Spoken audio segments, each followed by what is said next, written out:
Before there was a World Wide Web, before browsers and domains, before e-commerce and .com, there were researchers and educators in the early 80s who took a single idea called ARPANET and built it into what would become the most powerful communications tool in history. By 1991, the National Science Foundation, an early funder of the Internet, lifted all restrictions on commercial use of the network. PSINet responded by introducing dial-up IP service, allowing greater access for even more business customers. The company was growing fast, and to reward the staff for their success, PSINet devised a plan which set a precedent in the technology industry. Hard work finally caught the eyes of outside investors, and the influx of cash fed further expansion and improvement. By 1993, the bandwidth of the network backbone increased for the third time in as many years. While the network across the United States was growing, companies doing international business began calling for a way to connect their offices around the world. In 1994, PSINet's first international acquisition made it happen.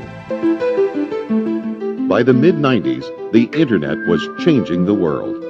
The way information was gathered and disseminated, the way products were bought and sold, the way the world communicated.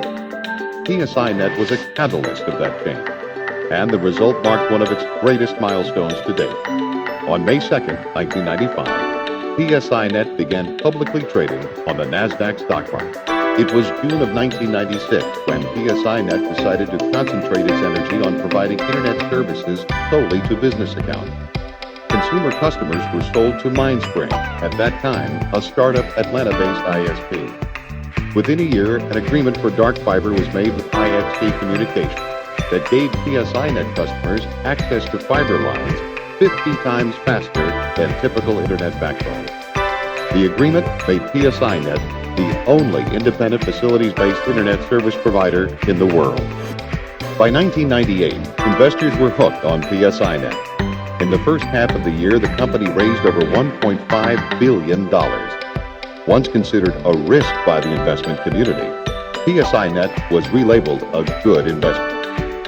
By the fall of that same year, a dramatic expansion and improvement in customer services was announced. By managing their own facilities, PSINet guaranteed its customers dedicated service running on the PSINet backbone, and plans were already being laid to open several more hosting facilities worldwide.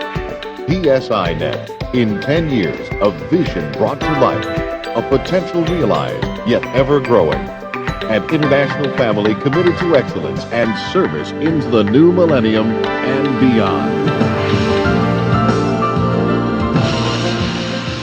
PSINet, the Internet super carrier.